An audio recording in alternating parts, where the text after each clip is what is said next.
আসসালামু আলাইকুম রহমতুল্লাহ বরকাত। এটা হলো মাইক্রোওয়েভের ম্যাগনেট্রন। এই যে মাইক্রোওয়েভ যেগুলো আছে, এই যে এগুলো আদি এগুলার। তো এই যে এটার মধ্যে কি আছে, এটার কি দিছে এটা দেখার জন্য এখানে কোনো কিছুই নাই। এটা একটা হাই ভোল্টেজে একটা দুইটা তার দিছে। হাই ভোল্টেজ এটা এই জন্য বলতেছি, এগুলা ইন্স্যুরেন্স বানিশ ওয়্যার, তো মোটরের কয়েল বাঁধা যে ওয়্যার ওইগুলো খুব মোটা, এত লম্বা তারও না। এখানে দুইটা তার মিলে 1.5 ফুট তার হবে সর্বোচ্চ, 1.5 থেকে 2 ফুট। আর দুইটা ম্যাগনেট দিছে বাস, দুইটা ম্যাগনেট দিছে। তো এটা ম্যাগনেটিক ফ্লাক্সের মাধ্যমে এটা রেডিয়েশন স্প্রে করে। রেডিয়েশনের মাধ্যমে এটা মাইক্রোওয়েভের ভিতরে এটা হিট হয়, গরম হয়, এটাই কাজ।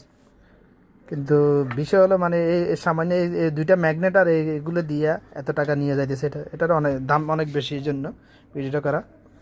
আর সাধারণত আমরা যে যে যে ডিপার্টমেন্টে কাজ করি না কেন, আমরা যে ইকুইপমেন্টগুলো ব্যবহার করি, যে জিনিসগুলো আমরা ব্যবহার করি, ওই জিনিসের ভিতরে কি উৎপাদনের জন্য, অর্থাৎ ভিতরে কী কী দেওয়া হয়েছে এটা যদি আমরা জানি, তাহলে ওই জিনিসটা ইনস্টল করতে আমাদের সুবিধা।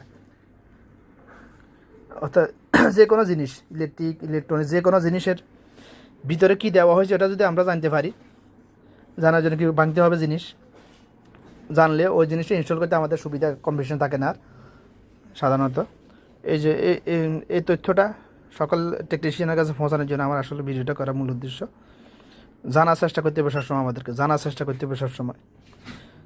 তো সাধারণত কাউকে জিজ্ঞাসা করলে সঠিকভাবে জানায় না, এই জন্য জিনিস ভাঙবেন, নতুন হোক পুরানো জিনিস ভাঙতে হবে সবসময়। নতুন যে জিনিস যেটা সামনে আসে ওটা ভাঙতে হবে জানার জন্য।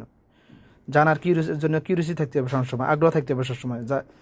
খাবার খাবার জন্য যেরকম ক্ষুধা লাগে, জানার জন্য সবসময় ক্ষুধা থাকতে হবে, শিখার জন্য ক্ষুধা থাকতে হবে সবসময়, তাহলে কামিয়াবে ইনশাআল্লাহ।